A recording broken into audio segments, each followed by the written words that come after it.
Good morning, dear students. So, we were starting about the chapter genetics, right?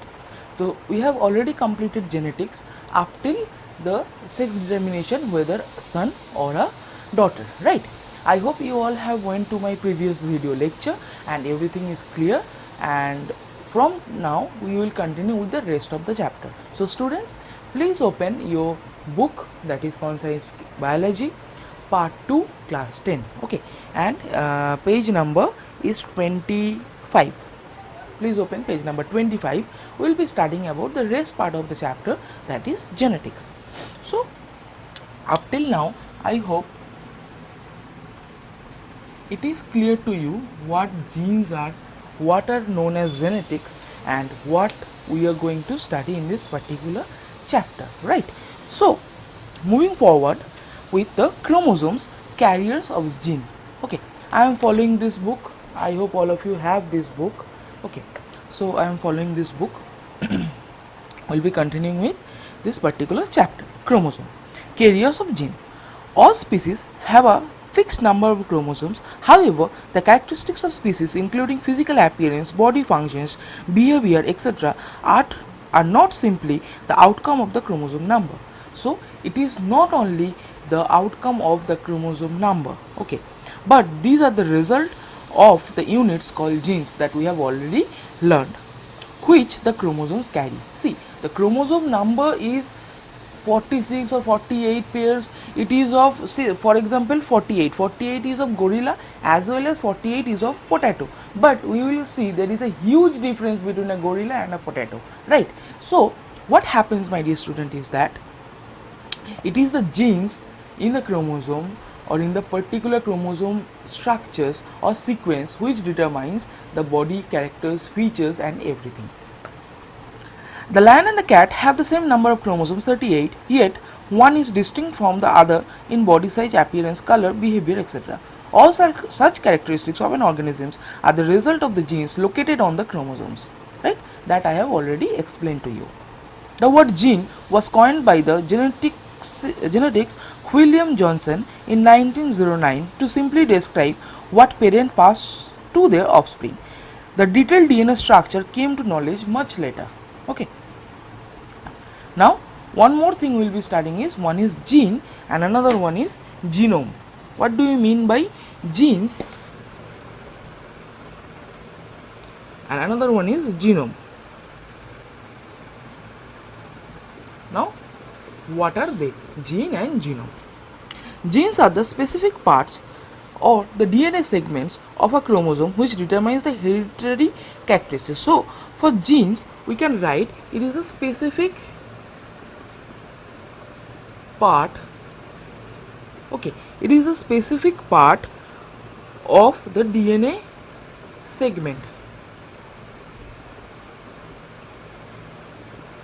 that is known as genes, that we have already came across, that what are genes, how are they formed, what are their characteristics, what do they carry. We have already came across all these terms. Now, according to the latest finding, there are nearly 19,000 genes in humans. Chromosome number 1 has the largest number of genes, okay, and chromosome Y has the fewest, that is 23. What is genome? Genome is the full complement of DNA including all genes and intergenic regions. So we can say it is all genes, okay, it is all genes and the intergenic regions. So this is all the genes plus the intergenic regions, and this is known as genome. Okay, so please turn up your page.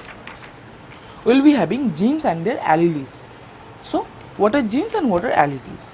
Normally every gene has two alternative forms for a character producing different effect. These alternative forms are known as allele. Okay. For example, now let us give an example that would make your understanding much more clearer. Okay, so for example, in the character of tongue rolling, projecting the tongue out of the mouth in the form of a tube, there are two positions. Either one can roll the tongue or one cannot. Okay, Thus, there are two alleles of this gene, one of rolling and the other of non-rolling. See, every characters and traits we have already studied, right? So what happened in every of the part, if we found that we will be getting two things, okay, one can be a possibility and two can be the possibility. One can be possible, another cannot be possible. Now this both the things, the one which is possible and the one which is not possible, they are termed as allele. Okay. Now dominant and recessive allele. Okay, what do you mean by dominant and recessive? Now for that, follow your book, we will be getting a clear concept of what is dominant and what is recessive. Out of the two allele of a gene, one is dominant, that is super ruling, and another one is recessive, that is subordinate or submissive. Now what happens, see, let me give you an example.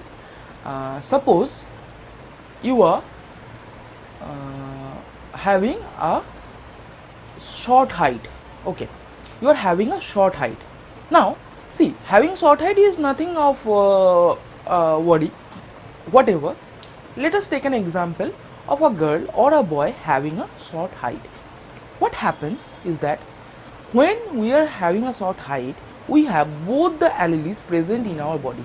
Okay, one is of getting a much good or a much big height, another one is of a small height. Okay, what happens, the in both the alleles, what happens, the one which is containing the gene of getting smaller height is dominant in nature, and the one which is having of higher height is submissive in nature.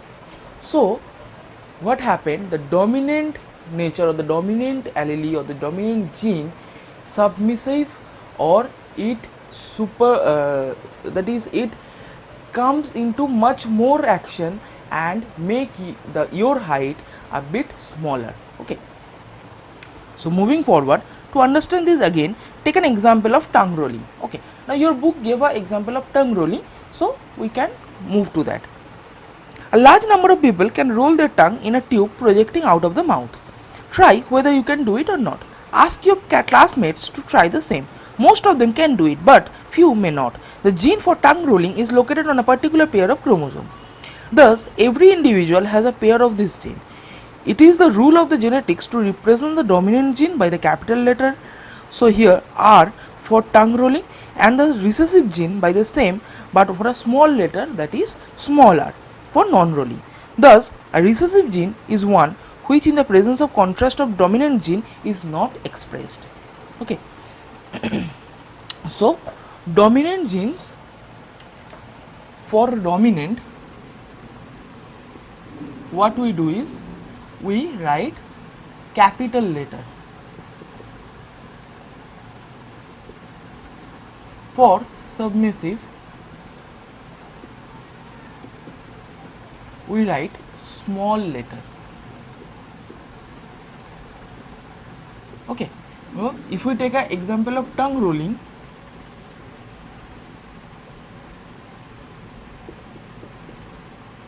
we write in capital letter dominant one as R and the small one as small r. Okay, I hope this is clear to you what is dominant and what is recessive. Now we will be going to genotype and phenotype. What are they? What are genotypes and what are phenotypes? The three situations pertaining to any pair of a gene, as for example in tongue rolling, can be as follows. That is RR. When we are giving capital RR, both are dominant, then that particular person will be a tongue roller. If there is one capital R and one small r, then one dominant, one recessive, then also that person will be a tongue roller. But if two small r comes, then both are recessive, so that person will be a non-roller. Okay, you can see from the above example that the tongue roller have two kind of genetic constitution. One is 2 big R and another one is 1 big R and 1 small r. Whereas non-rollers have only one genetic constitution, that is 2 small r. The genetic constitution pertaining to the kind of genes possessed are called genotype, and the expressed shown character is called phenotype. So what is genotype? Genotype is the particular genetic constitution, okay, and phenotype is the expressed shown character. For here phenotype will be the tongue roller, and genotype will be this one capital R, one small r, or two capital R or two small r, okay. Thus for the phenotype for tongue rollers there are two genotypes, okay. One is homogeneous dominant, that is has similar pair, which is two big or two capital R, and heterogeneous dominant with dissimilar pair, one capital R and one smaller r. The genotype for non-rollers is just one single homogeneous recessive pair RR, okay. So to sum up what is genotype and what is phenotype, we will be getting genotype the set of genes present in the cell of an organism, it is genotype, and phenotype the observable characteristics which are genetically controlled is known as phenotype, okay. So what happens from parents to children, tongue roller an example of inheritance, that we will be having this. Now for that quickly look into the board, we will be going with this particular example in a much detailed so that you can understand it, okay. So how many of you have done matrix? This is class 9. I hope you all know what matrix is, right? So we will be doing in that same process. Let us see. Taking here parent, say male, and here parent female, okay. We are taking here parent male and here parent female. Now see, for example, this parent male have RR, okay, that is it is dominant and that particular male parent can do tongue roller, okay. Now parent female, say it have R and one capital R and one smaller r, okay.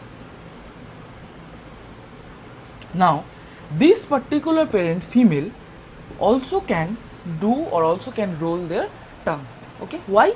Because it is having RR, okay, it's not too small r that it will be a non-tongue roller. Now what will happen is that if we make a box,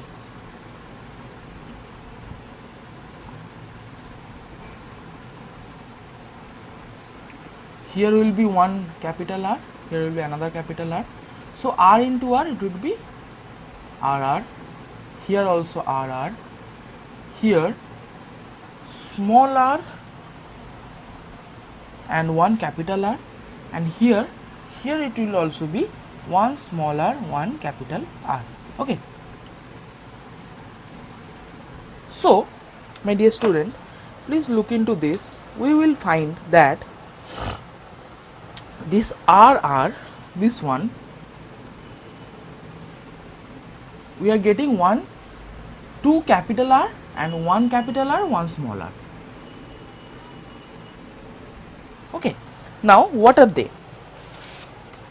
So when we are getting both the capital R, it is homozygous dominant. What is that? Homozygous dominant. I am writing it.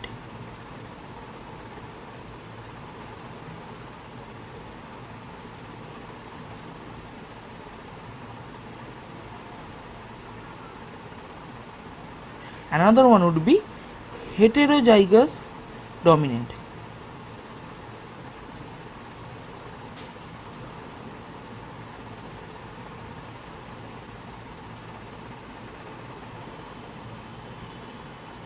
Okay, now I hope it is visible now, right? What happens? These RR, this particular R, these two are homozygous dominant, and this particular thing is heterozygous dominant and this thing is known as Punnett square.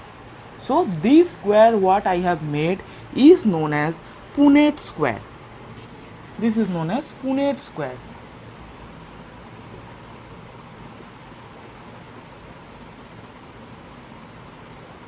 Okay, it is nothing but it is a tabular form of, so you can say it is a simple diagram or a tabular form of arranging these genotype and phenotypes, so that we can get a combination or get a chance that what will happen. See, as this parent is tongue roller, this parent female is also a tongue roller, so we will get a possibility of getting both the arts, that is of the male parent, these two will be tongue roller, as well as these two will also be tongue roller, because there will be two, one capital R and one small r. Now let us see if what will happen if we just change this particular thing. Suppose we change this one to be 2 small r, that is this person will be a non-roller, this person will be a non-roller, and this person is roller. Okay, we are talking about tongue roller. So what happens here, if it is small r, and here also if it is small r, then what will happen, this particular thing will change to this one will change to this one will also change to this, right, and this one will also change to this. So what happened, that particular offspring or that particular child will be a tongue roller. Why? Because here we are, all the conditions we are getting of one recessive and one dominant, and this one is dominant, so that particular offspring or that particular child will be a tongue roller. But let us see an example. What happens if this parent is also a non-roller? If this parent is also a non-roller, then what happens? Then we will be getting here this, then we will be getting all these conditions will be nothing but a condition of non-roller. See,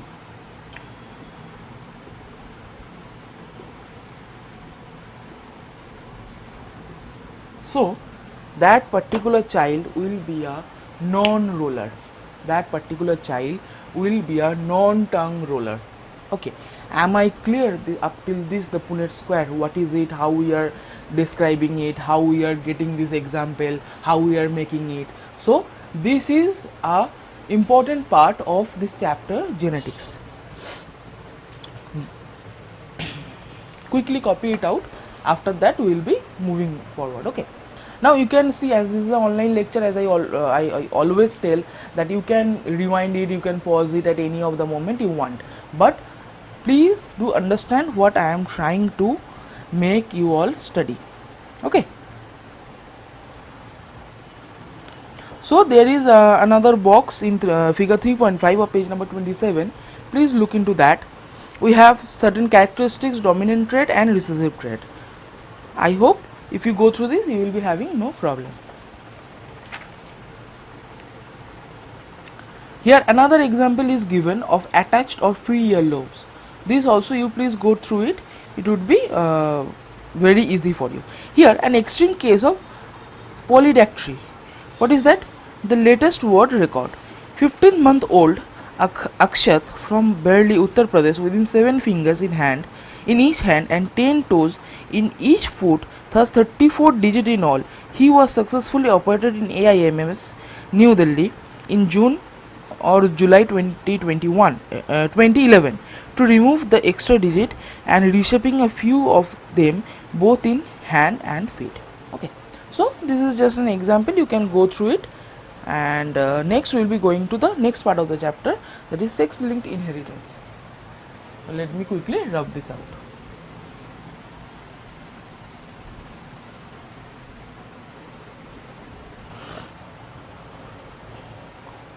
We will be going to sex linked inheritance. What do we mean by sex linked inheritance? Sex-linked inheritance is the appearance of a trait which is due to the presence of an allele exclusively either on the X chromosome or on the Y chromosome. See, as we already know that the sex chromosomes are X chromosome and Y chromosome. It is very clear to us, right? So, sex-linked inheritance is the appearance of the trait which is due to the presence of an allele exclusively on the either on the X chromosome or on the Y chromosome. Okay. So, X-linked inheritance. Certain disorders caused due to heredity such as hemophilia and color blindness. Please mark this one. Okay. Are more common in males than in females. Such defects are due to recessive genes which occurs on the X chromosomes. Color blindness is an inherited disease due to which affected individual cannot differentiate between certain colors, mostly red and green. Okay, now we will be going to hemophilia. Hemophilia is a genetic disorder in which the suffering homogeneous recessive female and the recessive X-bearing male are at a risk of bleeding to death because of the blood fails to clot in them. Okay, now if once your blood starts bleeding, it fails to clot by its own and this disease is known as hemophilia. This is very dangerous disease. Rare case of hemophilic males do occur, but practically none of hemophilic females, because it is a X-linked disease or X-linked allele. Okay. Now the following cases explain the sex-linked X chromosome linked inheritance of color blindness or hemophilia in human. So you just go through these cases, as I have already made you understand in the Punnett square. The same thing is given over here. Okay. Now on the next class we will be going to Mendel's experiment on inheritance. We will be going to Mendel's experiment on inheritance. So student, I hope up till this what I have made you understand is clear to you. Please go and study, open your book along with this video lecture. I hope everything will be clear to you. Also after that, if you have any problem, do text me or you can mail us, or you can for my school students you can ask me in the class timing itself. I hope there will be no problem. On the next day we will be going on to the next part of the chapter. So take care, stay safe, and thank you for watching. I hope we will be having a great time ahead. Thank you.